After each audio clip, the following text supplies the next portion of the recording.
Okay, let's work with the difference quotient. Now, this is the difference quotient. You're going to take f of x plus h minus f of x all divided by h. I use dq for short. The function we're going to use in this particular case is f of x equals 3x minus 5. Good? Okay. Now, me personally, I don't particularly care to work out the nitty-gritty details in this problem, so to speak, under the quotient or the formula itself. I prefer to do the nitty-gritty details on the side. For instance, the first thing the difference quotient wants to know is what is f of x plus h? Well, first things first, I'm going to figure out f of x plus h. Now remember, this is a substitution technique, which means instead of the x, you're going to plug in x plus h. So when I do that, still minus the 5, remember. Now I'm going to simplify it, and I end up with 3x plus 3h minus 5. Good? All right. The second thing this formula wants is f of x. Well, I know f of x. F of x was given to me at the beginning.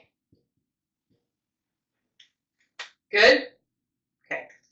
Now that I have like the nitty-gritties worked out, I'm going to take these and I'm going to plug them back into the formula.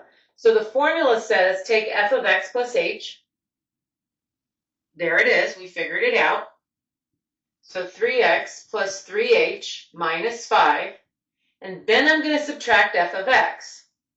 Well, we reminded ourselves what f of x was. Always write in parentheses. That's like your safe bet there, just in case. And then you're going to divide the whole thing by h. Good? Okay. Now let me look at the numerator. I have this minus sign to distribute through. Agreed? So there's a positive in front of the first parenthesis, so nothing changes inside of it. The second parenthesis, we're going to have minus 3x plus 5, all divided by h. Okay. Can I simplify the numerator at all? Sure. The 3x, positive 3x, and the minus 3x cancel. The minus 5 and the plus 5 cancel, which leaves me with 3h over h. Yeah, reduce it. The difference quotient in this case is equal to 3. Cool? Like, what am I going to use that for?